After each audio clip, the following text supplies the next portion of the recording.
Ravi d'être là avec vous. Donc Mickaël Dessart, responsable e-commerce et activités donc pour Allianz Trade France. Allianz Trade, leader de l'assurance crédit. Nous, notre mission, c'est de sécuriser les transactions commerciales entre entreprises quand il y a des différés de paiement, des délais de paiement, les fameux 30 à 60 jours, avec l'objectif de sécuriser le fournisseur afin qu'il puisse commercer en toute sécurité. Alors, qui dit assurance crédit dit aussi financement. Et donc, je suis ravi d'être accompagné de Clément Carrier aujourd'hui, qui est donc CEO et cofondateur d'Aria. Clément, est-ce que tu peux nous parler un peu d'Aria? Oui, bien sûr, tout à fait. Bonjour à tous. Donc effectivement, je suis Clément, je suis le cofondateur et le président d'Aria. Donc, comme Mickaël l'a dit, en B2B, les délais de paiement, c'est la norme, donc 30, 45, 60 jours. Et évidemment, l'acheteur a envie de payer le plus tard possible et le fournisseur a envie d'être payé le plus tôt possible. Donc, ce qu'on fait chez Aria, c'est de financer ces factures de façon à ce que le fournisseur touche immédiatement le montant de sa facture et l'acheteur va pouvoir payer avec le délai de paiement. Alors vous allez me dire, c'est l'affacturage, ça existe depuis longtemps. La particularité de ce qu'on fait chez Aria, c'est qu'en réalité 99 des boîtes en Europe sont des PME. Et en fait, dès lors qu'on parle de PME, on parle de granularité de plein de petites boîtes, plein de petites factures. Et dès lors qu'on parle d'affacturage, en fait, il y a beaucoup de choses à faire autour de la compliance, donc tout ce qui est KYB, tout ce qui est analyse risque crédit, analyse risque de fraude, risque de litige, le financement, l'assurance. Lorsqu'il y a des retards, on doit faire des relances, donc tout ce qui est collection. Et en fait, toutes ces étapes-là, à l'échelle de plein de petites boîtes et plein de petites factures, en fait, c'est extrêmement compliqué, c'est très coûteux. Ce qui fait qu'aujourd'hui, les acteurs traditionnels, les banques, ont beaucoup de difficultés de pouvoir couvrir ces expériences de financement de factures dès lors qu'il y a une PME dans l'équation. Et donc, ce qu'on fait chez Aria, la particularité d'Aria, c'est qu'on vient un peu revoir la façon dont on se distribue. On ne fait jamais de financement de facture auprès d'une PME ou d'une entreprise qui va venir nous voir. On va toujours être intégré chez un tiers de distribution, un partenaire technologique, qui peut être une marketplace B2B, qui peut être un e-commerce, qui peut être un marchand in-store, qui peut être un logiciel de procurement, un ERP. Et donc, on va avoir deux dimensions chez Aria, une partie technologique qui est vraiment liée à de l'intégration technologique dans ces logiciels B2B et une dimension plus métier qui implique du financement. Donc, on est en partenariat avec des banques sur ces sujets. D'assurance, on est en partenariat évidemment avec Allianz Trade sur le sujet. Et puis, il y a une partie évidemment intégration pour pouvoir collecter toutes les informations nécessaires automatiquement. Il y a une partie interne chez Aria qui est plutôt de l'automatisation de process pour faire finalement plus rapidement, parce qu'on est obligé d'automatiser quand on traite de la masse comme chez nous. Et donc voilà ce qu'on fait chez Aria. Voilà. Merci Clément. Et justement, alors quel type d'entreprise utilise vos solutions et à qui ça sert? Et peut-être voilà, des deux côtés d'ailleurs, hein, que ce soit ceux qui bénéficient de financement, ceux qui justement bénéficient des délais de paiement.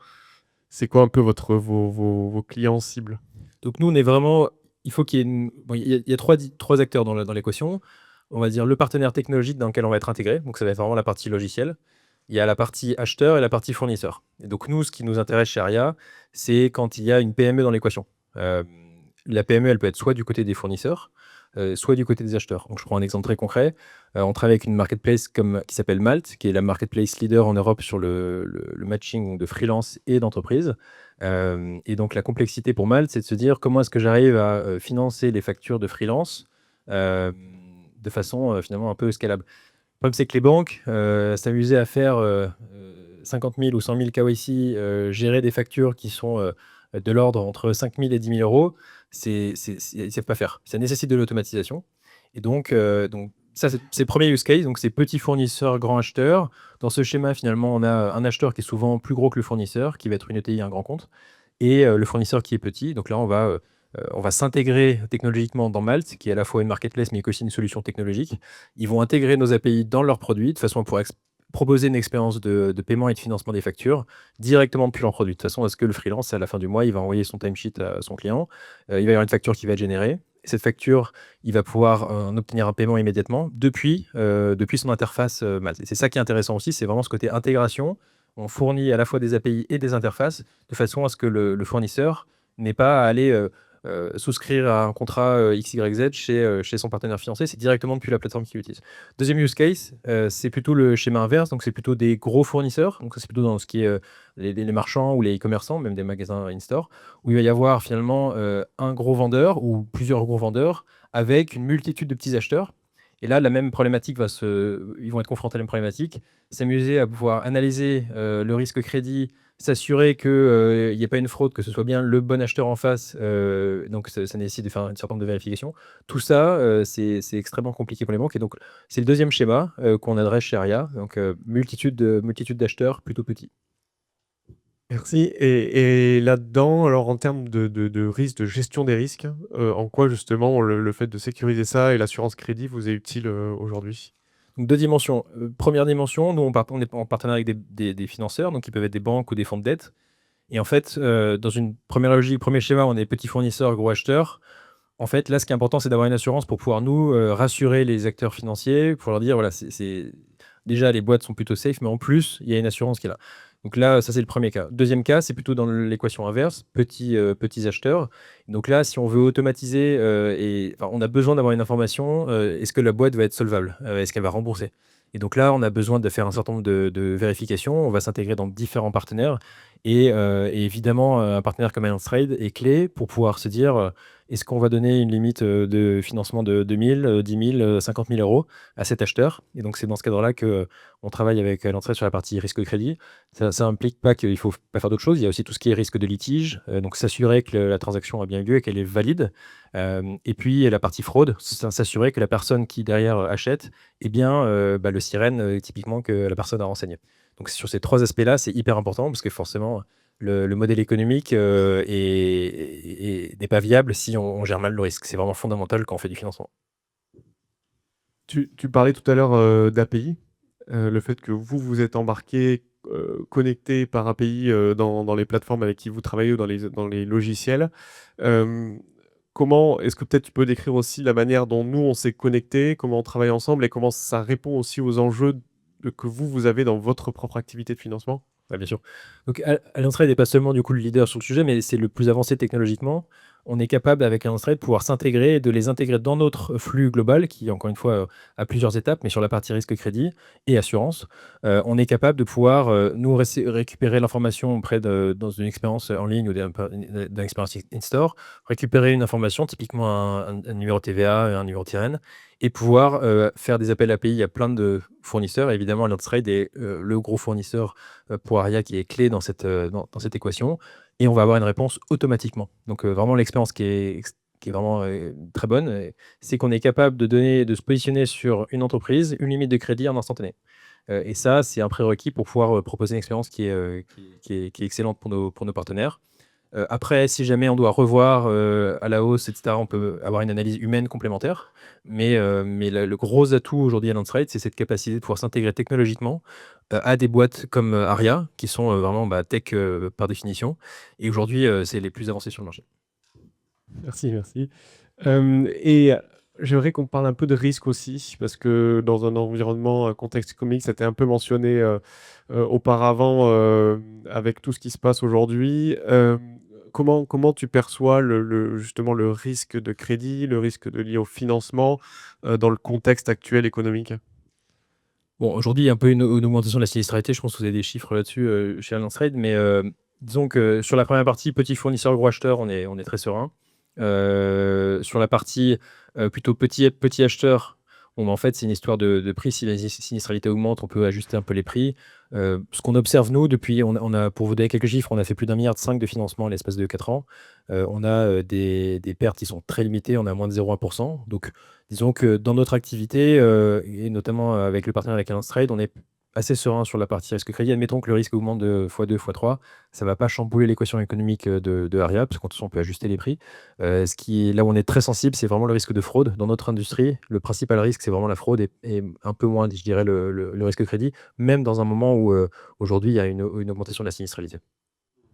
Pour compléter peut-être un peu ce que tu dis, en effet, nous, on a pas mal de chiffres là-dessus. Cette année, c'est quasiment 70 000 défaillances d'entreprises en France. C'est un record historique depuis 40 ans.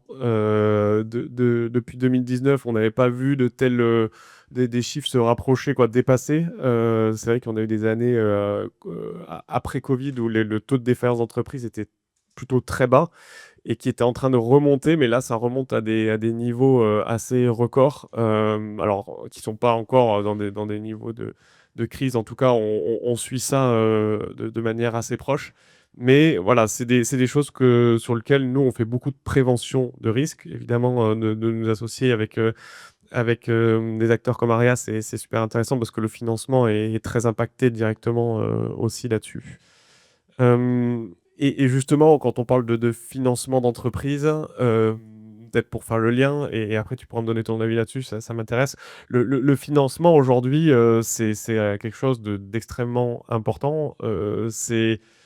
Le financement interentreprise en France, c'est 700 milliards d'euros en France par an. C'est 3 fois supérieur au crédit bancaire court terme. Donc en fait, les entreprises, elles se financent entre elles. C'est le premier levier de financement des entreprises, c'est le crédit court terme. Évidemment, on ne peut pas faire crédit sans s'exposer à faire travailler son BFR, et d'où les besoins de financement. Vous, justement, comment vos clients réagissent à ça? C'est quoi le bénéfice qu'ils ont à venir chercher du financement avec vous? Bah, en fait, encore une fois, nous, dans l'équation, il y a forcément une PME.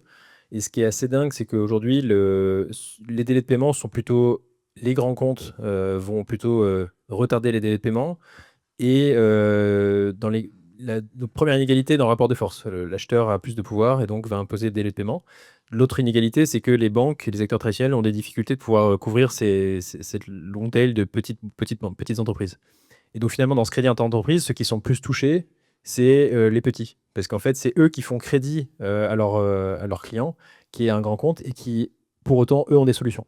Donc finalement, tout ce crédit inter-entreprise, alors je caricature un peu, hein, mais une bonne partie de ce crédit inter-entreprise, il est plutôt porté par les PME vis-à-vis de leurs clients. Et c'est ce qui fait qu'aujourd'hui, c'est la principale cause de faillite des boîtes, des PME, c'est que pas forcément qu'elles ne sont pas profitables. Ce qui fait qu'une boîte fait faillite, c'est vraiment le cash. Et donc, cette problématique est vraiment clé aujourd'hui. Et donc, c'est pour ça qu'on pense, on a une mission qui est assez intéressante chez Aria, c'est qu'on vient libérer cette trésorerie qui est bloquée en délai de paiement et qui va permettre de pouvoir sauver un grand nombre d'entreprises en France et en Europe. Et voilà. Merci. Et il nous reste un petit peu de temps. J'aimerais bien qu'on regarde un petit peu aussi, tu as mentionné le risque de fraude qui est évidemment prépondérant quand on fait du crédit. Est-ce que tu pourrais juste peut-être nous dire un peu comment vous faites de la prévention là-dessus, dans les mécaniques de gestion de la fraude que vous avez dans votre solution? Alors, les premiers points, on va regarder quand on onboard un client, on va regarder. Donc, le client pour nous, c'est le partenaire. Donc, ça va être typiquement Malte ou un logiciel. On va regarder comment il fonctionne et jusqu'où il va dans les étapes de validation, à quel point la facture elle est non litigieuse, comment est-ce qu'ils onboardent eux-mêmes leurs clients. Donc, on va déjà auditer cette partie-là. Et en fonction, on va identifier des trous dans la raquette et on va compléter par des solutions qu'on a en interne. Donc, ça, c'est le premier point. Deuxième point, on va regarder s'il n'y a pas une collusion entre un acheteur et un vendeur. Parce que les schémas de fraude, c'est un vendeur qui connaît un acheteur, ils vont faire une fausse transaction, il y aura un financement, et puis en fait derrière, il y aura pas de transaction. Donc typiquement, ce qu'on va regarder, c'est qu'à partir de Sirène, on va, je ne sais pas si vous êtes allé sur Papers, on peut voir tout un graphe de relations entre les entreprises. On va pouvoir explorer ce graphe, de voir de façon à ce qu'un fournisseur a un lien de rang 1, 2, 3, 4, 5, 6, 7, 8 à une autre entreprise. Et ça nous permet de détecter des éventuelles collusions. Donc ça, c'est le premier point. Troisième point, on peut aussi regarder la fraude documentaire. Donc, on va aussi faire tourner des modèles du coup. Donc, sur la partie graphe, c'est vraiment du pure machine learning, c'est de l'exploration de graphes.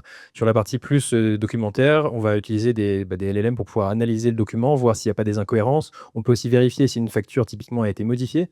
Typiquement, vous prenez un PDF, vous pouvez très bien prendre un bloc texte, mettre un fond blanc, rajouter un petit bloc dessus, changer un numéro de sirène. C'est très facile.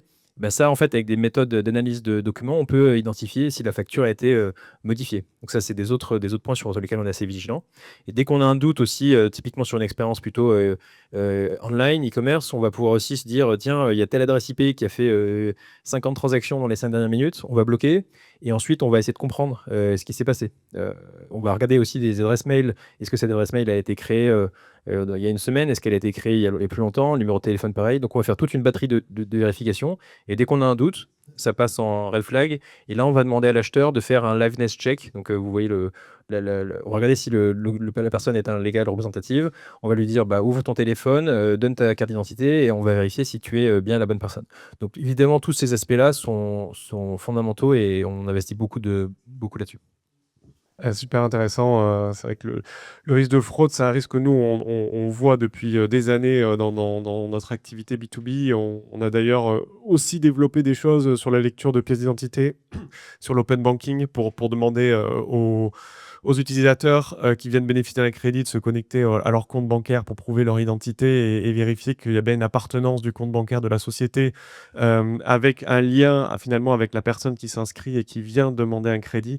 Donc tout ça, c'est des choses qui, je pense, vont évoluent vite. On le voit, on travaille dessus, ensemble, et sur nos solutions et qui vont, évidemment à l'avenir être de plus en plus présentes parce que, acheter en ligne, ça veut dire avoir de l'instantanéité. Avoir de l'instantanéité, c'est, s'exposer justement à tous ces risques-là, de plus en plus. On arrive au bout de l'intervention. Merci beaucoup.